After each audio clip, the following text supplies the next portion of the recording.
www.hazratfirozmeman.org معرف القرآن جدید مفتی اعظم مفتی شفیع صاحب رحمۃ اللہ علیہ، پارہ نمبر جلد نمبر 7 صفحہ 754 پارہ نمبر 29 سورہ 72 سورہ جن آیت نمبر 8 اور 9۔ ترجمہ: اور یہ کہ ہم نے آسمان کو ٹٹولنا چاہا تو ہم نے پایا کہ وہ بڑے سخت پہرے داروں اور شعلوں سے بھرا ہوا ہے۔ پہلے جو چاہتے تھے اوپر تک چلے جاتے تھے، پھر آپ تفصیل ہے سورہ جن میں، پھر آپ صلی اللہ علیہ وسلم کے نبوت کے بعد ان کی انٹری بند کر دی گئی۔ وہ جا کے خبریں لا کر کاہنوں کو، جادوگروں کو بتاتے تھے۔ اب وہ کہتے ہیں کوئی بات، ابھی ایک مضمون اور بعد میں اس کا کوئی تو بات ہے جو آسمانوں پر اس طرح کے معاملات ہیں، اور یہ کہ ہم پہلے سنگن لینے کے لیے آسمان کی کچھ جگہوں پر جا بیٹھا کرتے تھے، لیکن اب جو کوئی سننا چاہتا ہے وہ دیکھتا ہے کہ ایک شعلہ اس کی گھات میں لگا ہوا ہے، اور جب ہم دیکھتے نہیں اچانک تارا ٹوٹتا ہوا نظر آتا ہے۔ تفسیر میں حضرت مفتی اعظم فرماتے ہیں جنات اور شیطان کا آسمانی خبریں سننے کے لیے آسمان تک جانے کا مطلب یہی ہے کہ بادلوں تک جاتے تھے اور وہاں سے آسمانی خبریں سنتے تھے، اور دلیل اس کی ام المؤمنین حضرت عائشہ صدیقہ رضی اللہ عنہا کی حدیث جو صحیح بخاری میں بالفاظ ذیل آئی ہے۔ اما عائشہ صدیقہ رضی اللہ عنہا فرماتی ہیں کہ میں نے رسول اللہ صلی اللہ علیہ وسلم سے سنا ہے کہ فرشتے عنان السماء میں اترتے ہیں، جس کے معنی بادل کے ہیں، وہاں ان فیصلوں کا تذکرہ کرتے ہیں فرشتے جو اللہ تعالی نے آسمان میں جاری فرمائے۔ یہاں سے شیاطین یہ خبریں چراتے ہیں اور سن کر کاہنوں کے پاس لاتے ہیں، اور اس میں اپنی طرف سے 100 جھوٹ ملا کر ان کو بتاتے ہیں، یہی جو غیب کی خبریں بتاتے پھرتے ہیں عملیات۔ اور صحیح بخاری ہی میں حضرت ابو ہریرہ رضی اللہ عنہ کی روایت سے اور مسلم میں حضرت ابن عباس رضی اللہ عنہما کی روایت سے جو یہ معلوم ہوتا ہے کہ یہ واقعہ اصل آسمانوں میں پیش آتا ہے کہ جب اللہ تعالیٰ کوئی حکم آسمان پہ جاری فرماتے ہیں تو سب فرشتے بغرض اطاعت اپنے پر مارتے ہیں، اور جب کلام ختم ہو جاتا ہے تو باہم تذکرے کرتے ہیں کہ تمہارے رب نے کیا فرمایا۔ اس تذکرے کو آسمانی خبریں چرانے والے شیاطین سن لیتے ہیں اور کاہنوں کے جادوگروں کے پاس اس میں بہت سے جھوٹ ملا کر شامل کر پہنچاتے ہیں، اور پھر آپ کو پتہ ہے پھر اللہ تعالیٰ کی ناراضگی، پھر بعض تو شرک اور اس کے اندر گھس جاتے ہیں، وہ اور خطرناک معاملہ۔ یہ بھی سورہ جن کا ہے، آیت نمبر 1 اور 2۔ ترجمہ: اے پیغمبر کہہ دو میرے پاس وہی آئی ہے کہ جنات کی ایک جماعت نے قرآن غور سے سنا اور اپنی قوم سے جا کر کہا کہ ہم نے ایک عجیب قرآن سنا ہے جو راہ راست کی طرف رہنمائی کرتا ہے، اس لیے ہم اس پر ایمان لے آئے ہیں، اور اب اپنے پروردگار کے ساتھ کسی کو عبادت میں ہرگز شریک نہیں مانیں گے۔ اور یہ کہ ہمارے پروردگار کی بہت اونچی شان ہے، اس نے نہ کوئی بیوی رکھی ہے نہ کوئی بیٹا۔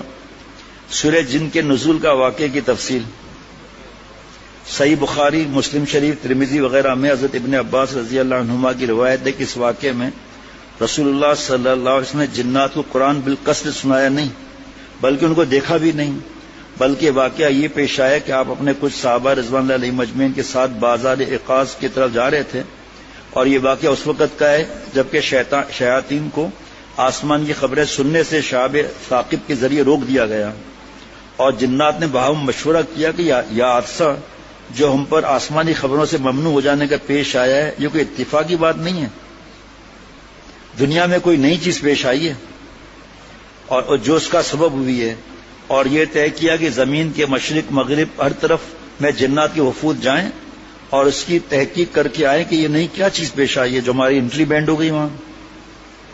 مزہ آ رہا ہے؟ اب کیا کروں، جمعرات تک کیسے رکوں بھائی؟ ان کا جو وفد تہامہ حجاز کی طرف بھیجا گیا تھا وہ مقام نخلا پر پہنچے تو وہاں رسول اللہ صلی اللہ تعالی وسلم اپنے صحابہ کرام رضوان علیہ مجمعین کے ساتھ صبح کی نماز جماعت سے ادا کر رہے تھے۔ جنات کے اس وفد نے جب قرآن پاک سنا تو قسمیں کھا کر آپس میں کہنے لگے واللہ یہی کلام ہے جو ہمارے اور آسمانی خبروں کے درمیان حائل اور مانع بنا ہوا ہے۔ قرآن پاک گناہوں سے گناہ نہیں کرنا ہے۔ آج صبح جو بیان مضمون ہوا اور رات کو جو یہ عصر کے بعد جو بیان ہوا وہ بھی سننے جیسا ہے کہ عالم کون ہے، سنیں گے تو پتا چلے گا نا عالم کون ہے. اب دل چاہتا ہے اس کو جمعرات میں بیان کریں لیکن صفحات زیادہ ہیں. اب کیا کریں؟ فی الحال تو سمجھ میں نہیں آ رہا. کل کے لیے دعا کریں کہ عالم ہے کون. جس بات کو قرآن پاک نے منع فرمایا رک گئے, جس کو کرنے کو فرمایا کر لیا, یہ عالم ہے. اور جو عمل نہیں کرتا یہ جاہل ہے, یہ عالم نہیں ہے. جناب یہ لوگ یہاں سے لوٹے اور جا کر اپنے قوم سے یہ قصہ بیان کیا جس کا ذکر ان آیات میں ہے. انا سمعنا قرآنا عجبا. اللہ تعالیٰ نے سارے واقعی خبر اپنے رسول صلی اللہ تعالی وسلم کو ان آیات میں دے دی سورہ جن میں. اور اکثر مفسرین نے فرمایا کہ ابو طالب کی وفات کے بعد رسول اللہ صلی اللہ تعالی وسلم مکہ مکرمہ میں بے یار و مددگار رہ گئے تو آپ نے تنے تنہا طائف کا سفر کیا. وہاں کے قبیلے بنی ثقیف سے اپنے قوم کے مظالم کے مقابلے میں کچھ مدد اور معاونت حاصل کر سکیں. محمد بن اسحاق کی روایت ہے کہ جب رسول اللہ صلی اللہ تعالی وسلم طائف پہنچے تو قبیلہ ثقیف کے 3 بھائیوں کے پاس گئے جو قبیلے کے سردار اور شہید سمجھے جاتے تھے. یہ 3 بھائی عمیر کے بیٹے عبد یالیل, سعود اور حبیب تھے. ان کے گھر میں ایک عورت قریش کی تھی. رسول اللہ صلی اللہ علیہ وسلم نے ان کو اسلام کی دعوت دی اور اپنے قوم کے مظالم کا ذکر کر کے ان سے معاونت کے لیے فرمایا, مگر ان تینوں نے بڑا سخت جواب دیا اور آپ سے اور کچھ کلام نہیں کیا. رسول اللہ صلی اللہ علیہ وسلم نے جب دیکھا کہ قبیلہ بنو ثقیف کے یہی 3 آدمی ایسے شریف سمجھے جاتے تھے جن سے کسی معقول جواب کی امید تھی, ان سے بھی مایوسی ہو گئی, تو آپ صلی اللہ علیہ وسلم نے ان سے فرمایا کہ اچھا اگر آپ لوگ میری مدد نہیں کرتے تو کم از کم میرے آنے کو میرے قوم پر ظاہر نہ کرنا. مقصد یہ تھا کہ ان کو خبر ملے گی تو اور زیادہ ستاویں گے, مگر ان ظالموں نے یہ بات بھی نہیں مانی بلکہ اپنے قبیلے کے بیوقوف لوگوں اور غلاموں کو آپ کے پیچھے لگا دیا. آپ جو لفظ لکھے میں وہی پڑھوں گا. آپ صلی اللہ علیہ وسلم کو گالیاں دیں اور شور مچائیں. ان کے شور و شغب سے بہت سے اور شریر جمع ہو گئے. آپ نے ان کے شر سے بچنے کے لیے ایک باغ میں جو عتبہ اور شیبہ 2 بھائیوں کا باغ تھا اس میں پناہ لی اور یہ دونوں بھائی اس باغ میں موجود تھے. اس وقت یہ شریر لوگ آپ کو چھوڑ کر واپس ہوئے. جو پتھروں کی بارش ہوئی, نالین مبارک خون میں جمع ہو گیا اور آپ صلی اللہ علیہ وسلم انگوروں کے باغ کے سائے میں بیٹھ گئے. یہ دونوں بھائی آپ کو دیکھ رہے تھے اور یہ بھی دیکھا تھا کہ ان کے قوم کے بیوقوفوں کے ہاتھوں آپ کو کیا تکلیف اور اذیت پیش آئی. اس دوران وہ قریشی عورت بھی حضرت صلی اللہ علیہ وسلم سے ملی جو ان ظالموں کے گھر میں تھی. آپ نے اس سے شکایت کی کہ تمہارے سسرال کے لوگوں نے ہمارے ساتھ کیا معاملہ کیا. جب اس باغ میں رسول اللہ صلی اللہ علیہ وسلم کو کچھ اطمینان حاصل ہوا تو آپ صلی اللہ تعالی وسلم نے اللہ جل شانہ کے بارگاہ میں دعا مانگنی شروع کی. اس دعا کے الفاظ بھی عجیب و غریب ہیں اور کسی موقع پر آپ سے ایسے الفاظ دعا منقول نہیں. وہ دعا یہ ہے, ترجمہ, یا اللہ میں آپ سے شکایت کرتا ہوں اپنے قوت کے ضعف اور کمی کی اور اپنے تدبیر کی ناکامی کی اور لوگوں کی نظروں میں اپنی خفت اور بے توقیری کی. اور آپ تو سب رحم کرنے والوں سے زیادہ رحم کرنے والے ہیں اور آپ کمزوروں کی پرورش فرمانے والے ہیں. آپ ہی میرے رب ہیں. آپ مجھے کس کے سپرد کرتے ہیں؟ کیا ایک غیر آدمی کے جو مجھ پر حملہ کریں یا کسی دشمن کے جس کو آپ نے میرے معاملے کا مالک بنا دیا کہ جو چاہے کرے؟ اگر آپ مجھ پر ناراض نہ ہوں تو مجھے ان سب چیزوں کی بھی پرواہ نہیں, لیکن آپ کی عافیت میرے لیے زیادہ بہتر ہے, اس کو طلب کرتا ہوں. میں آپ کے ذات مبارک کے نور کی پناہ لیتا ہوں جس سے تمام اندھیریاں روشن ہو جاتی ہیں اور اس کے بنا پر دنیا اور آخرت کے سب کام درست ہو جاتے ہیں. اس بات سے کہ مجھ پر اپنا غضب نازل فرمائیں. ہمارا کام ہی یہ ہے کہ آپ کو راضی کرنے اور منانے میں لگے رہیں. جن کے ہاتھ میں شفاعت ہیں تو ہمارا کام کیا ہونا چاہیے؟ پھر فلمیں دیکھیں گندی, فیس بک یوٹیوب میں ساری رات گھسے رہیں, نماز کا پڑھنا نہیں آتی, قرآن پاک پڑھنا نہیں آتا, گندے ناپاک ہر وقت رہتے ہیں. ہمارا کام ہی یہی ہے کہ آپ کو راضی کرنے اور منانے میں لگے رہیں جب تک آپ راضی نہ ہو جائیں. اور ہم تو کسی برائی سے بچ نہیں سکتے, نہ کسی بھلائی کو حاصل کر سکتے ہیں بجز آپ کے مدد کے. لا حول ولا قوت الا باللہ اس دعا کے آخر میں ہے. اب ربیہ کے دونوں بیٹوں, یار کمال ہے, یہ بیٹیوں لکھا ہے. جب ربیہ کے نوٹ کرو اپنے پاس صفحہ نمبر 5, جب ربیعہ کے دونوں بیٹوں عتبہ اور شیبہ نے یہ حال دیکھا تو ان کے دل میں رحم آیا اور اپنے ایک نصرانی غلام عداس نامی کو بلا کر کہا کہ انگور کا ایک خوشہ لو اور ایک طبق میں رکھ کر اس شخص کے پاس لے جاؤ اور ان سے کہو یہ کھائیں۔ عداس نے ایسا ہی کیا، اس نے جا کر انگور کا یہ طبق آپ صلی اللہ علیہ وسلم کے سامنے رکھ دیا۔ آپ صلی اللہ علیہ وسلم نے بسم اللہ پڑھ کر اس کی طرف ہاتھ بڑھایا۔ عداس یہ دیکھ رہا تھا، کہنے لگا واللہ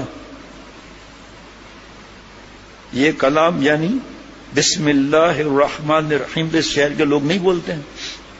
پھر رسول اللہ صلی اللہ علیہ وسلم نے اس سے پوچھا عداس تم کہاں کے رہنے والے ہو، تمہارا کیا مذہب ہے؟ اس نے کہا میں نصرانی ہوں، نینوا کا رہنے والا ہوں۔ رسول اللہ صلی اللہ علیہ وسلم فرمایا اچھا تو اللہ کے نیک بندے یونس علیہ السلام کی بستی کے رہنے والے ہوں؟ اس نے کہا آپ کو حضرت یونس علیہ السلام کی کیسے خبر؟ آپ صلی اللہ علیہ وسلم فرمایا کہ وہ میرے بھائی ہیں، کیونکہ وہ اللہ کے نبی ہیں، میں بھی نبی ہوں۔ یہ سن کر عداس آپ صلی اللہ علیہ وسلم کے قدموں پر گر پڑا اور آپ کے سر مبارک اور ہاتھ پاؤں کو بوسہ دیا۔ عتبہ اور شیبہ یہ ماجرا دیکھ رہے تھے، ایک نے دوسرے سے کہا اس نے ہمارے غلام کو تو خراب کر دیا۔ جب عداس لوٹ کر ان کے پاس گیا، سب غلط لکھا ہوا ہے، تو انہوں نے کہا عداس تجھے کیا ہوا کہ اس شخص کے ہاتھ پاؤں کو بوسہ دینے لگا؟ اس نے کہا میرے سرداروں اس وقت زمین پر اس سے بہتر کوئی آدمی نہیں ہے۔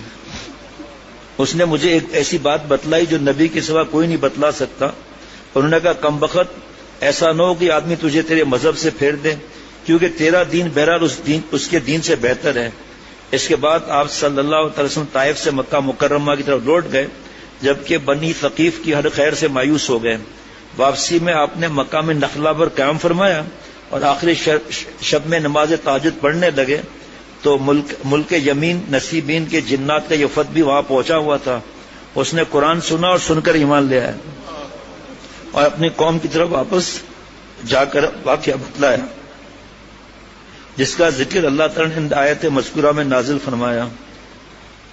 ایک صحابی رضی اللہ عنہ جن کا واقعہ حضرت سہل بن عبداللہ رحمۃ اللہ علیہ سے نقل کیا کہ انہوں نے ایک مقام پر ایک بوڑھے جن کو دیکھا کہ بیت اللہ کی طرف نماز پڑھ رہا ہے اور اون کا جبہ پہنا ہوا تھا جس پہ بڑی رونق معلوم ہوتی تھی۔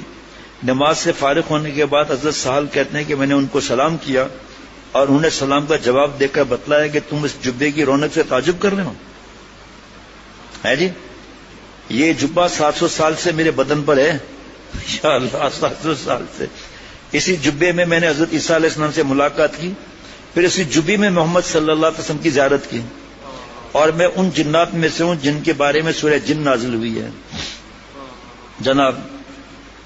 اور روایت حدیث میں جو لیلۃ الجن کا واقعہ مذکور ہے، جس میں حضرت عبداللہ بن مسعود رضی اللہ عنہ آپ صلی اللہ علیہ وسلم کے ساتھ تھے، اس میں آپ کا بالقصد جنات کو تبلیغ و دعوت کے لیے مکہ مکرمہ کے قریب جنگل میں جانا اور قرآن سنانا منقول ہے جناب، بالقصد جانا۔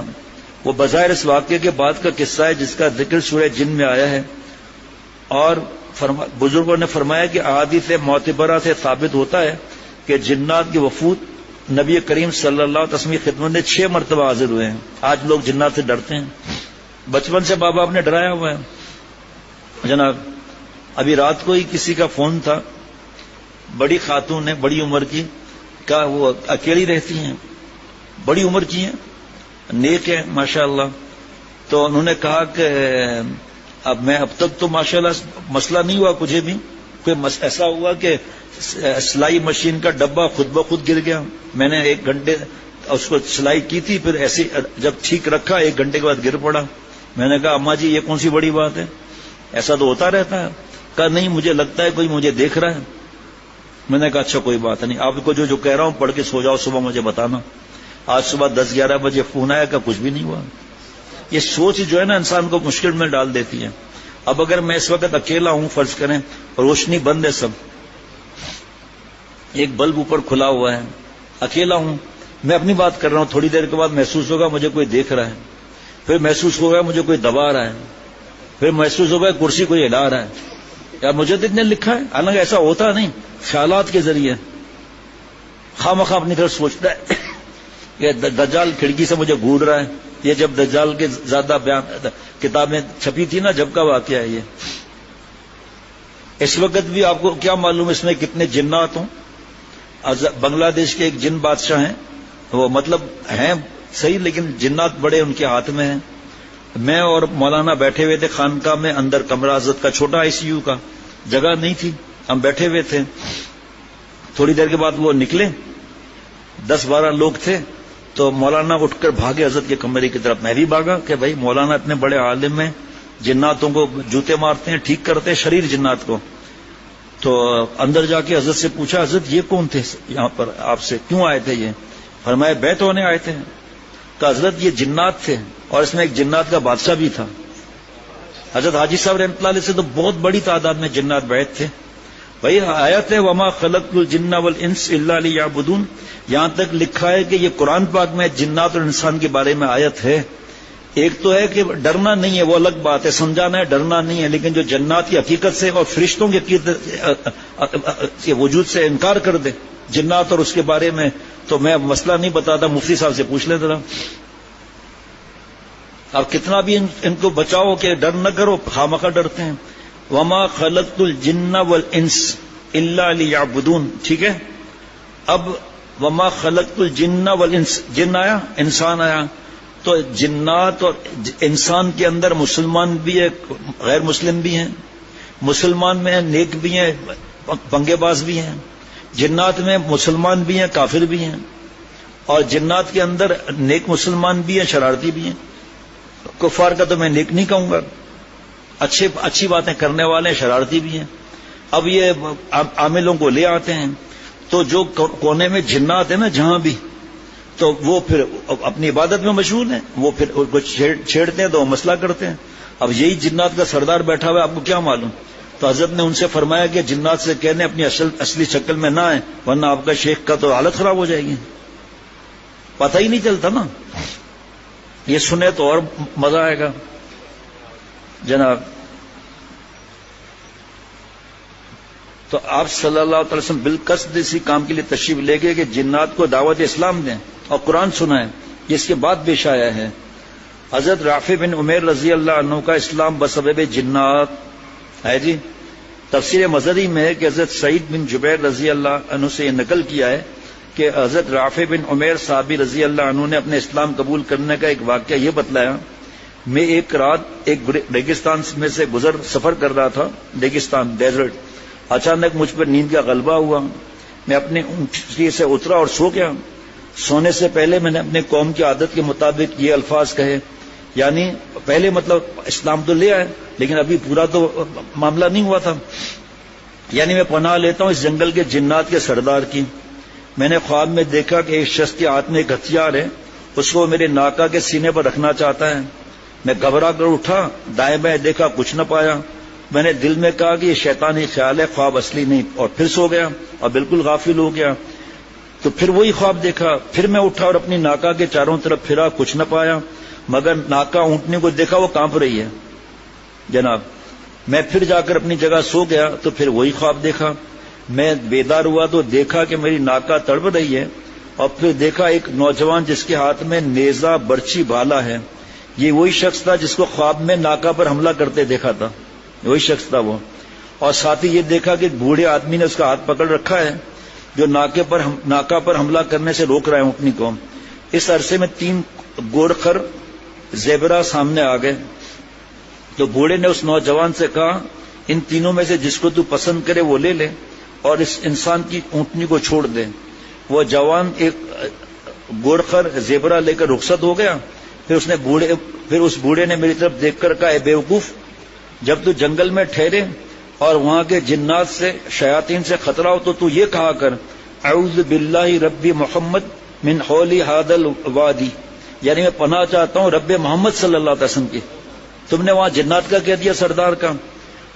جناب اس جنگل کے خوف اور شر سے اور کسی جن سے پناہ نہ مانگا کر، کیونکہ وہ زمانہ چلا گیا جب انسان جنوں کی پناہ لیتا تھا.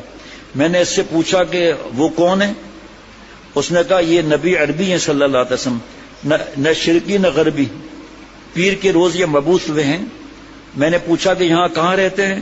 انہوں نے بتلایا پہلے مدینہ شریف کا نام یثرب تھا، تو کیونکہ تفسیروں میں جو لکھا ہوتا ہے پڑھنا ہوتا ہے، ساتھ میں بتانا بھی ضروری ہے. ابھی یثرب نہیں کہنا چاہیے. اس نے بتلایا کہ یثرب میں رہتے ہیں جو کھجوروں کی بستی ہیں. میں نے صبح اٹھتے ہی مدینے کا رخ راستہ لیا، دیکھے جن نے اس کی رہنمائی کی اور سواری کو تیز چلایا یہاں تک کہ مدینہ طیبہ پہنچ گیا. رسول صلی اللہ علیہ وسلم نے مجھے دیکھا تو میرا سارا واقعہ مجھے سنا دیا. اس سے پہلے کہ میں آپ صلی اللہ علیہ وسلم سے کچھ ذکر کروں اور مجھے اسلام کی دعوت دی، میں مسلمان ہو گیا. سعید بن جبیر رحمۃ اللہ علیہ اس واقعے کو نقل کر کے فرماتے ہیں ہمارے نزدیک اس معاملے کے متعلق قرآن میں یہ آیت نازل ہوئی ہے، اور یہ کہ انسانوں میں سے کچھ لوگ جنات کے کچھ لوگوں کی پناہ لیا کرتے تھے. اس طرح ان لوگوں نے جنات کو اور سر چڑھا دیا تھا. www.hazratfirozmeman.org